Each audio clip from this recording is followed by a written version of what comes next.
जय माता दी, जय महाकाली, जय माँ कलकत्ते वाली, जय गुरुदेव, जय बाबा बालकनाथ, जय माँ मदान वाली, जय माँ पटियाले वाली, जय माँ दुर्गा, जय माता दी भक्तों। मैं माँ मदानन माता महाकाली चौकी से भक्त शम्मी माता रानी से कामना करता हूँ कि आप सब कुशल मंगल हो। माता रानी आप पर अपनी कृपा बरसाए। माता रानी आपके दुख संकट कष्ट क्लेश सब काट कर माता रानी आपको सुखमय जीवन दे। माता रानी आपके अंदन के भंडारे भरे। माता रानी आपकी झोलियाँ भरे। माता रानी आप सब पर अपनी कृपा बरसा के रखे। माता रानी अपने रंगों में रंगे आप सबको। माता रानी की कृपा सदैव आप सब पर बनी रहे। जय जयकार रहे माता रानी की और आप सब भक्तों पर माता रानी की कृपा सदैव बरसती रहे। मैं आज आप सबको एक ऐसी बात बताने जा रहा हूँ जिस बात को लेकर आप सब बच्चे, आप सब भक्त सोच में पड़े रहते हो और कुछ भक्त तो मुझसे पूछते भी है भी ऐसा क्यों होता है। आप सबको जप करते समय नींद आती है। सबको तो नहीं कह सकते, लेकिन काफ़ी भक्त जिनको जप करते समय नींद आती है, तो वो बच्चे अक्सर फ़ोन करके पूछते हैं कि हमें जप करते समय नींद क्यों आती है और हम अक्सर सो क्यों जाते हैं उस समय पर और हमारे हाथ से माला छूट जाती है। ये अक्सर बच्चों के साथ होता है। इसके होने के कई कारण हैं और उसमें से 2-4 कारण जो अहम है वो मैं आपको बताता हूँ। कुछ बच्चे भक्ति जब करते हैं तो उन बच्चों को काफ़ी समय हो जाता है भक्ति करते हुए, ठीक है। और कुछ बच्चों को गुरु के द्वारा दिए गए मंत्र होते हैं और कुछ बच्चों पर नेगेटिविटी होती है जिसको रिमूव करने के लिए कोई भी गुरु या कोई भी गद्दी के ऊपर बैठा इंसान और या फिर वो बच्चा अपनी मर्जी से किसी एक देवी देवता को पकड़कर उनकी आराधना उनकी साधना में लीन हो जाता है और उसके जप तप में बैठ जाता है और वो लगातार उस जप को करता रहता है। जो बातें बताने जा रहा हूँ वो बहुत सारे बच्चों के साथ होती होंगी। मेरी इस वीडियो को देखने के बाद उनके ये वाली जो बातें हैं वो क्लियर हो जाएंगी। और ये बातें मैं आपको ऐसी बातें नहीं बता रहा कि जो कोई किसी की बताई हो या किसी की सुनी सुनाई हो। वो बातें बता रहा हूँ जो मेरी खुद की ज़िंदगी के एक्सपीरियंस है, जो मैं जिस लेवल को खुद पार करके गया हूँ वही बातें मैं आपको बताऊँगा, ठीक है। सबसे पहले तो मैं आपको यही बताता हूँ कि आपके साथ क्या होता होगा। मान लो आपने जप करने के लिए आप बैठ गए, ठीक है। आपने जप करना स्टार्ट कर दिया। आपने 2 माला निकाली, 3 माला निकाली, 4 निकाली, कोई 5 निकालेगा। निकालते निकालते आप सबके ऊपर मतलब इतना हैवी हो जाता है शरीर और आपका जो सर है वो भारी हो जाता है और ये आंखें हैं जो बंद होने लगती हैं। और ये आंखें इस तरह से बंद हो जाती हैं कि आपको पता ही नहीं होता कि आप बैठे हो, कहाँ बैठे हो, किस हाल में हो, आपको कुछ याद नहीं होता। आप बस आंखें बंद हैं तो आपको एक अलग नशा चढ़ जाता है कि वो नशा ऐसा होता है कि उसकी कोई सीमा नहीं होती, ठीक है। फिर वो नशा इतना हो जाएगा कि आपके हाथ से माला भी छूट जाएगी। माला छूटने के बाद भी आप बैठे हो, ठीक है, तो आप मस्ती में मस्त हो। तो जैसे माला वो छूटेगी तो आपके एकदम से लगेगा कि मेरी माला हाथ से छूट गई, तो आपकी आँख खुलेगी। तो फिर आपके मन में ये विचार आएगा मेरी माला छूट गई, पता नहीं क्या हुआ, क्यों हुआ, कैसे हुआ। और फिर आप क्या करोगे, आप जिस भक्त से भी मतलब बातचीत करते हो आप उसे फ़ोन करोगे या फिर आपके नहीं करते हो तो आपके मन में वो बात एक वहम बनकर बैठी रहेगी। फिर आप सोचते रहोगे उसके बारे में।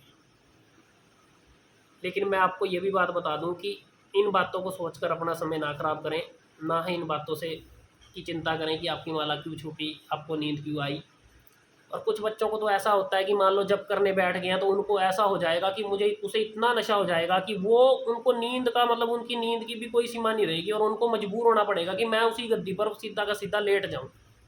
और कुछ बच्चे वो लेट जाते हैं। लेटने के बाद वो छाती पर माला पड़ी होगी, छाती पर माला रख के, क्योंकि वो मजबूर हो जाते हैं लेटने पर, वो छाती पर माला रख के वो जप करते रहेंगे और जप करते करते वो सो जाएंगे। फिर उनको ये भी नहीं पता होता कि मैं 1 घंटा मंदिर में पढ़ा हूँ, 1.5 घंटा पढ़ा हूँ, 2 घंटे पढ़ा हूँ। जब उनकी जाग खुलेगी तो वो मंदिर के अंदर होंगे और फिर उनको पता होगा कि मेरी जो माला है वो छाती पर पड़ी है और मैं सो गया। फिर वो उठेंगे, वो भी मतलब बहुत ज़्यादा टेंशन लेंगे, बहुत ज़्यादा ही महसूस करेंगे कि ये क्या हुआ मेरे साथ।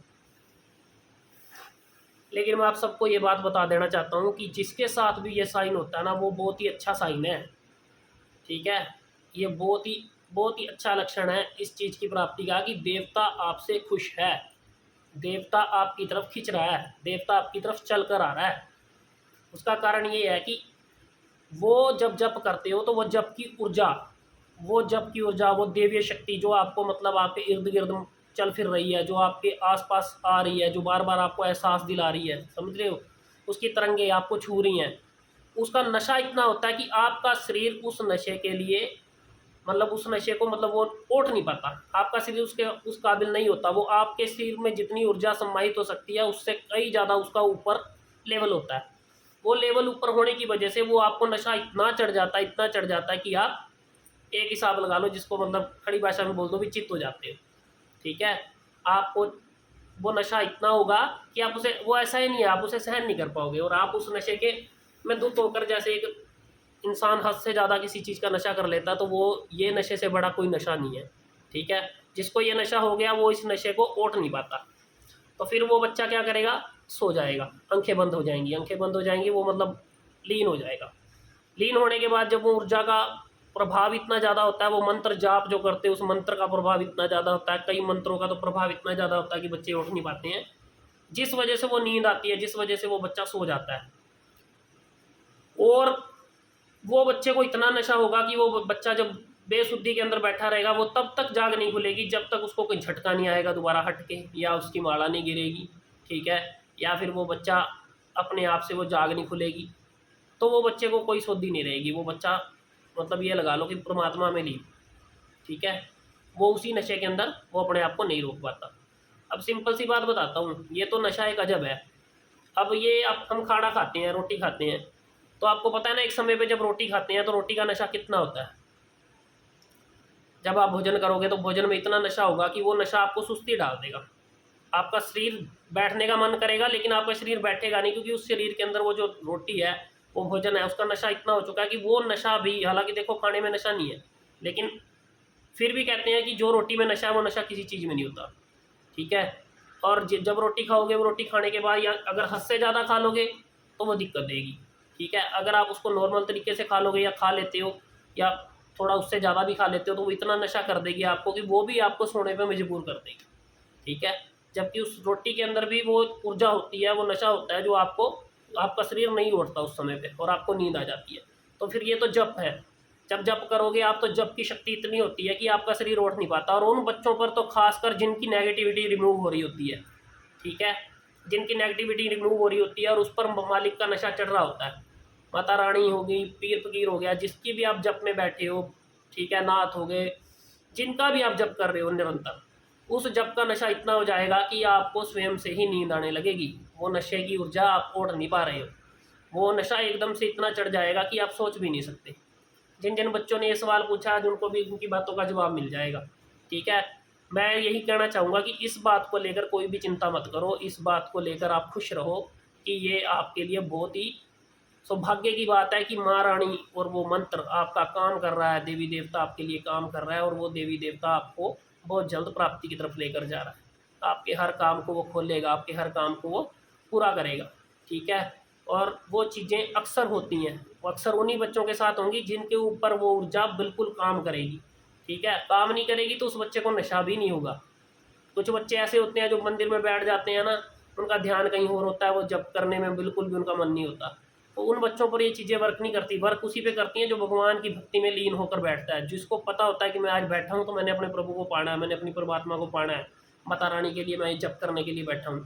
ठीक है, तो फिर उन बच्चों को जब वो नशा होता है ना, तो वो नशे की कोई सीमा नहीं होती। तो इसलिए मैं ये बात आपको बता रहा हूँ कि इस नशे को पाने के लिए दुनिया तरसती है, और अगर आपको ये नशा मिल रहा है तो आप ये बात याद रखो कि आप पर देवी देवता दयाल है, आप पर देवी देवता की कृपा बरस रही है, आप भाग्यशाली हो। ना कि आप इस बात की चिंता करो कि मुझे नींद क्यों आई, मुझे ऐसा क्यों हो रहा है। ये नींद तो भाग्य वालों को आती है। ठीक है, क्योंकि जिनके ऊपर माता रानी की, पीर फकीर की, देवी देवता की, साधु संत की कृपा होती है, उन्हीं के ऊपर ये बातें चलती हैं। नहीं तो आप जैसे मर्जी बैठे रहो, चाहे 10 घंटे बैठे रहो, जिसको नशा नहीं होगा उसके लिए वो चीज़ मायने नहीं रखती। ठीक है, जिसको नशा हो रहा है ना, ये नशे के लिए तो दुनिया तरसती है। और उसके बावजूद भी जिन बच्चों पर माँ रानी की कृपा, पीर फकीर की कृपा रहती है, तो उनकी आंखों में 24 घंटे नशा बना रहता है। सामने वाला, देखने वाला यही कह देगा कि ये कोई नशा करता है, लेकिन उसे ये नहीं पता कि ये वो नशा करता है जिस नशे को दुनिया तरसती है। ठीक है, इसलिए मैं आपको ये बात बताने के लिए इस वीडियो को बना रहा हूँ। बहुत जल्दी मैं दूसरी वीडियो के साथ आप सब बच्चों के अंदर हाजिर होऊंगा, वक्तों के अंदर आऊँगा। आपको दूसरी वीडियो के साथ यही बातें समझाने के लिए, मेरे को जिन जिन बातों के सवाल बच्चे पूछते हैं, मैं उन बातों का जवाब वीडियो बनाकर ही दूंगा। ठीक है, बहुत जल्दी दूसरी वीडियो के साथ आऊँगा। जय माता दी, जय महाकाली, जय बाबा बालकनाथ, जय माता मदानंद, जय गुरुदेव, जय गुरुदेव, जय महाकाली। माता रानी आप सबको खुश रखे। जय माता दी, जय माता दी, जय माता।